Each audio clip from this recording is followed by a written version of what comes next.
I mean, we really didn't. And everybody thought when Nixon opened China, right?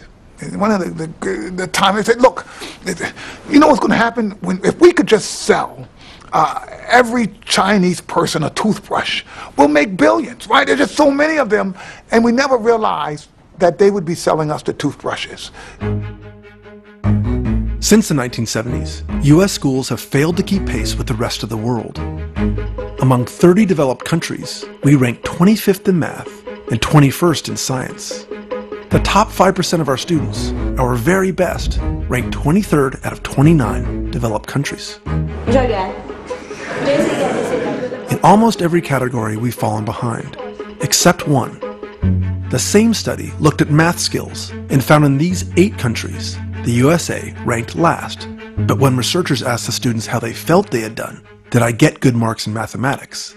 Kids from the USA ranked number 1 in confidence.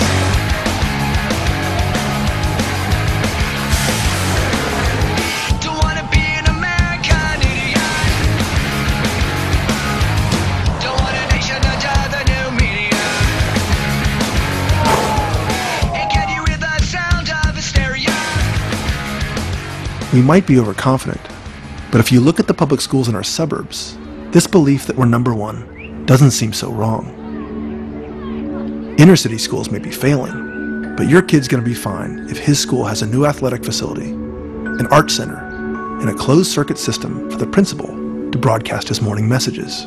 Girls, when you're doing a water event, I understand that you can wear a tankini, but not a bikini. People move into an area, they know they're paying a lot of money for their mortgage for their house, so they assume that the school must be just as nice as their house. Many of the kids are actually doing quite poorly when it comes to basic subjects like English and mathematics. Redwood City is 30 minutes south of San Francisco, in the heart of Silicon Valley. No inner city problems here. The average home price is almost $1 million.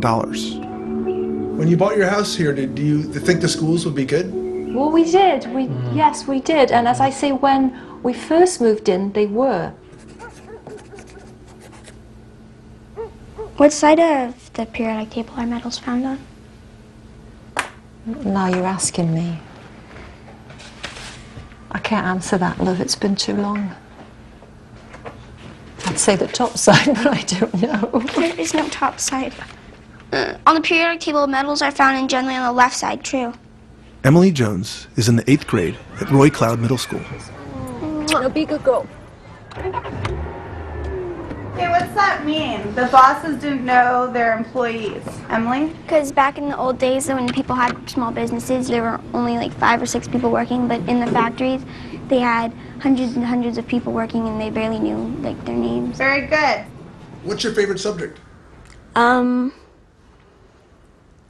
I'm not very good at math, but I think I'd say it's my favorite subject. Math and science. I don't know what college I want to go to, but I know I want to be a teacher. Woodside High, where Emily is slated to go next year, looks like a private boarding school. And Newsweek ranked it in the top 6% of American high schools. But Emily and her family want to go somewhere else. Summit Prep is located in an industrial neighborhood. It doesn't have the fancy facilities of Woodside. It doesn't even have a gymnasium. But over 400 families are entering the lottery here and hoping for a spot because of something else it doesn't have. They all take the same courses through their 4 years, which means we don't have tracking. So we don't track the students. So the school over there tracks, and you don't. Why? Because we think every kid should be able to get to the highest level of curriculum, so we want to hold them all to the same high standard. Emily's probably not going to drop out, and it's very unlikely she'll go to prison. But her test scores are low, which means the stakes for her next year are high. Many families and their children are unaware that their academic future will be decided by a school official who will place them on a track. Tracking is often determined by test results, but research shows that students are also tracked by arbitrary or subjective factors like neatness, politeness, and obedience to authority. Lower tracks have lower expectations and often worse teachers. So students placed on lower tracks often find they are running fast, but falling behind. As the years progress, it becomes increasingly difficult for those kids to ever catch up. The high-performing kids, they often have special programs where they come through pretty well. A lot of the kids who get hurt are the ones in the middle. 87 years before this. Middle-class schools suffer from the same dysfunction as urban schools. But because they attract more high-performing students, their test scores are inflated. It averages out to a point where it masks the bottom 75% of students in those schools. The California State University system is designed to accept the top 1/3 of high school graduates, but most are not prepared. They have to remediate 50 to 60% of all incoming freshmen before they can take college-level classes. Look at Woodside High School. Out of 100 ninth graders, 62 will graduate, and only 32 will be prepared for a four-year college. But at Summit Prep, out of 100 students, 96 will graduate, and all of them will be ready for a four-year college. To LA, we're going to LA. Remember we're going to Emily and her family have signed up for the Summit Lottery. The computer just randomizes the numbers in an order. So say 54A is like the 99th student to get into Summit, then they have a list of all the numbers who aren't going to get in but who are on the waiting list. Was it 300 or 400? 500. For 100 spots. 5 in 1 chance. Well, we'll see. Yeah. It's not like Woodside High School is so bad. Many families would be happy to send their kids there. In fact, Woodside is doing the job it was designed for 50 years ago. The system of tracking fit the demands of the time. Only 20% of high school graduates were even expected to go to college. They would become doctors, lawyers, and CEOs. The next 20% were meant to go straight into skilled jobs, like accountants, managers, and bureaucrats. And the bottom 60% would become workers, like farmers and factory workers. There were jobs for everyone in the booming post-war economy, and schools like Woodside did their part to supply a useful workforce. The problem is, our schools haven't changed, but the world around them has. Nowadays, you don't go to college, you're kind of screwed in America, you know? And America's kind of screwed. At the end of 2009, the unemployment rate was almost 10%, but the high-tech industry could not find enough qualified people to fill their jobs. Instead, they had to go halfway around the world to recruit the engineers and programmers they needed. The only really proven thing to make an economy work well is to have a well-educated workforce. You know, people get panicked about the economic success of this country.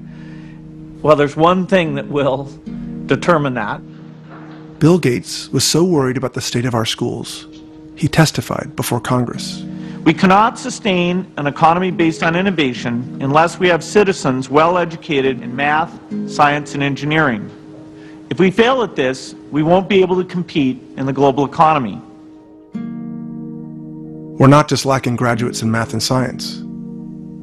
By the year 2020, 123 million American jobs will be high skill, high pay, but only 50 million Americans will be qualified to fill them.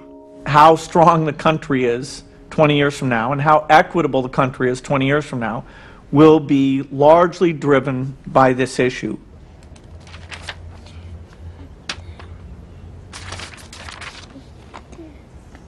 My parents actually tell me I had to read 30 minutes and then I could go outside and play. Go get it, go get it. Has your mom and dad told you about the lottery? No. The lottery, isn't that when people play and they win money?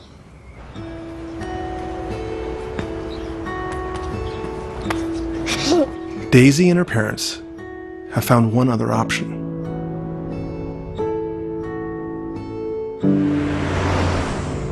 Eighth graders at KIPP LA Prep get triple the classroom time in math and science. And by the time they finish 8th grade, they will have doubled their math and reading scores. You can see the trees, you can see a building, a pole,